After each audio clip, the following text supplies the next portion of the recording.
I finally realized my wife hadn't left me. She had just stopped talking to me. No screaming, no big fight, just silence.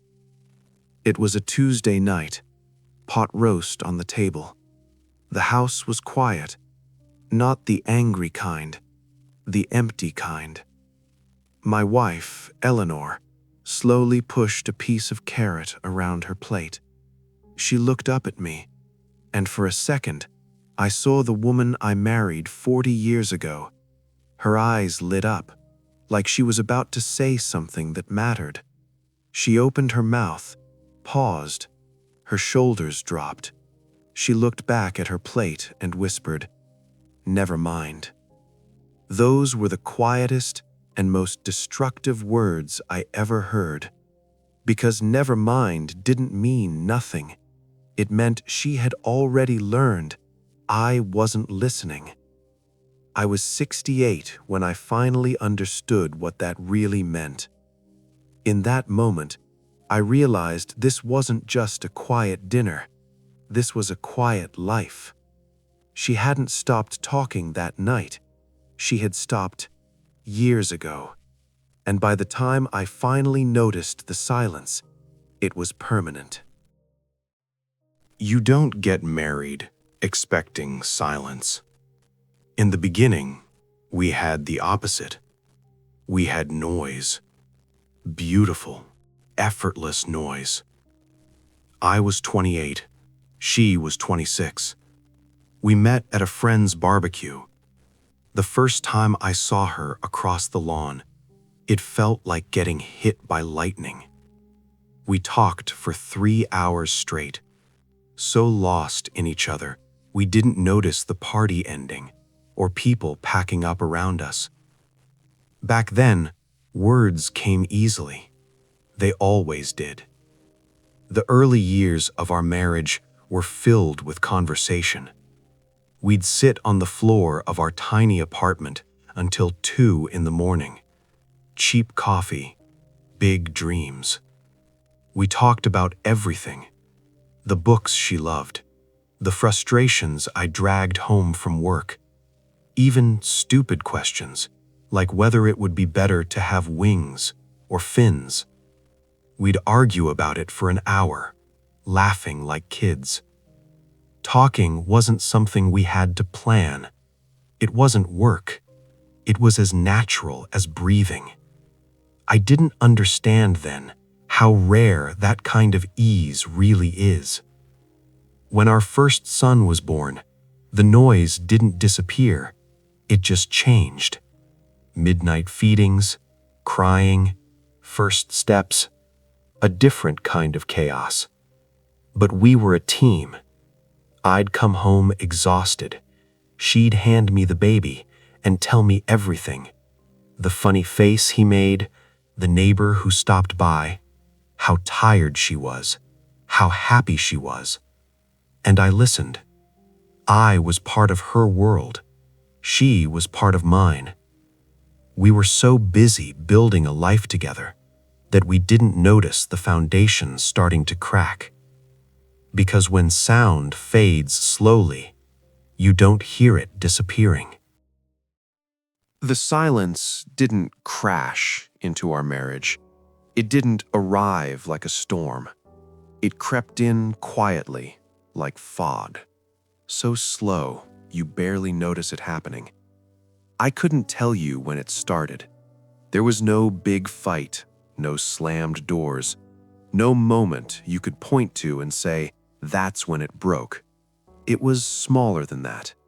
It was 1,000 tiny moments of not paying attention.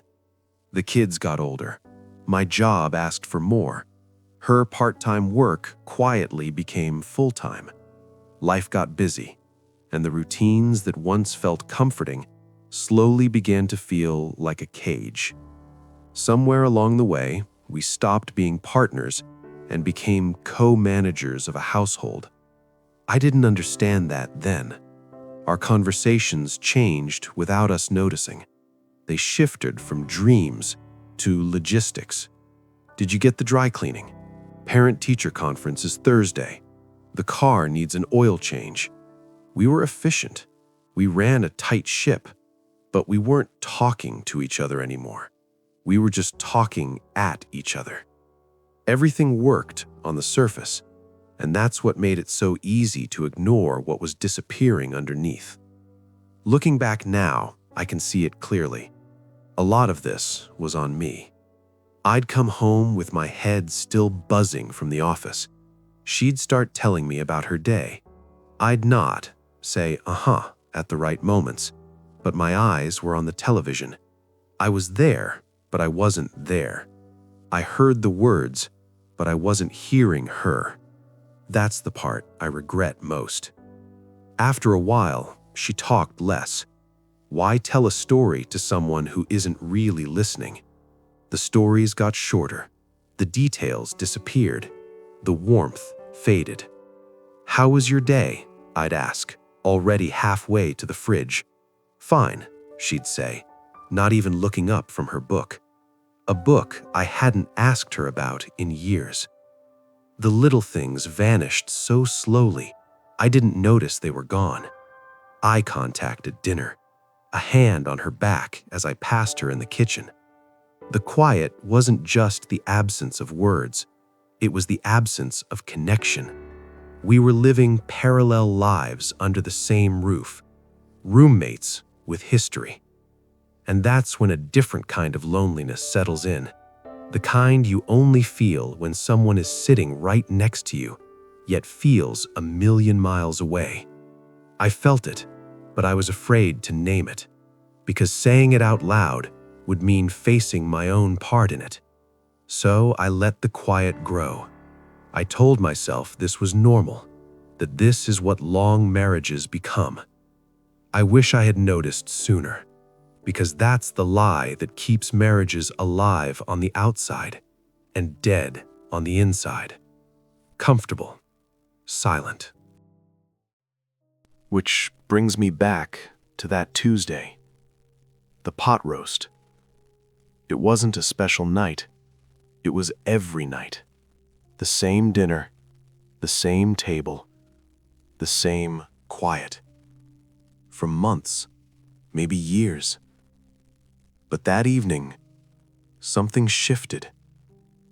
Maybe it was the way the light fell across her face. Maybe it was a memory of us on the floor of that old apartment, talking until the world disappeared.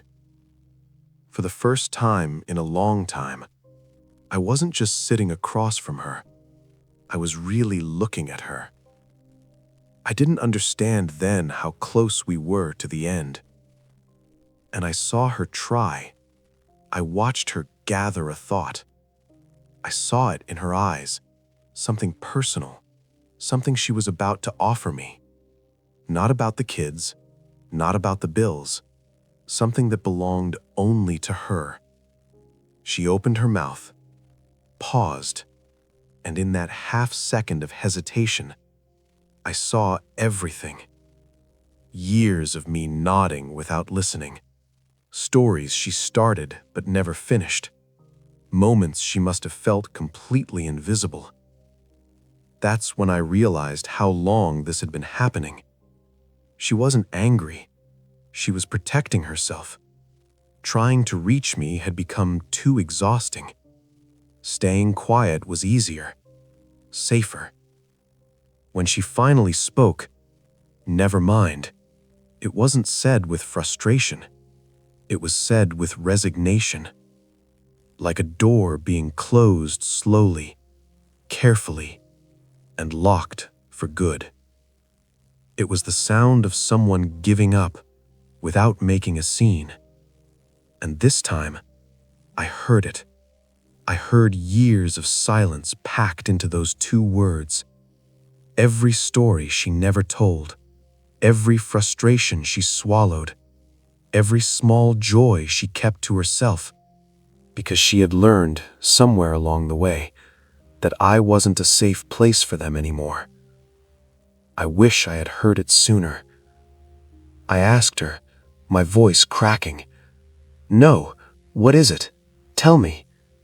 She looked at me with a tired, gentle smile. "It doesn't matter," she said. "It was nothing." But it wasn't nothing. It was everything.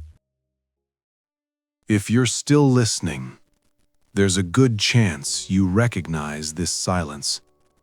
So did I. Just too late. We finished dinner that night in a new kind of quiet.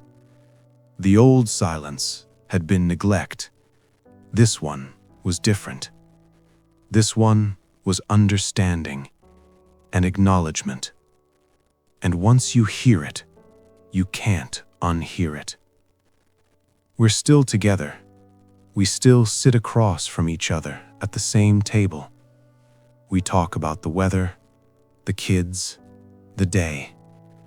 But the space between us feels 100 miles wide now, filled with everything that will never be said. Those never minds, they're a quiet kind of poison. That's the part I regret most. My story isn't dramatic. No slammed doors, no affairs, no shouting match you can point to and say, "That's where it broke." Just a slow fade, a death by 1,000 unsaid things. I let routine replace curiosity. I let comfort replace effort. I stopped listening, and I didn't notice the cost until it was already paid. I wish I had noticed sooner, because silence doesn't arrive loudly. It disguises itself as normal, as maturity, as this is just how long marriages are. And then, one day, without warning, it's all that's left. That's the truth I live with now. Silence has a weight, and once you feel it, you carry it every single day. Have you ever felt a silence like that, growing in your own life? It's a lonely place, and I think it's far more common than we admit. If you're comfortable, share a little of your story below. You don't have to explain everything. Even a single sentence is enough. Sometimes, just knowing someone else understands the quiet makes it easier to breathe. And if this resonated with you, consider subscribing. These reflections are for anyone trying to notice things before it's too late.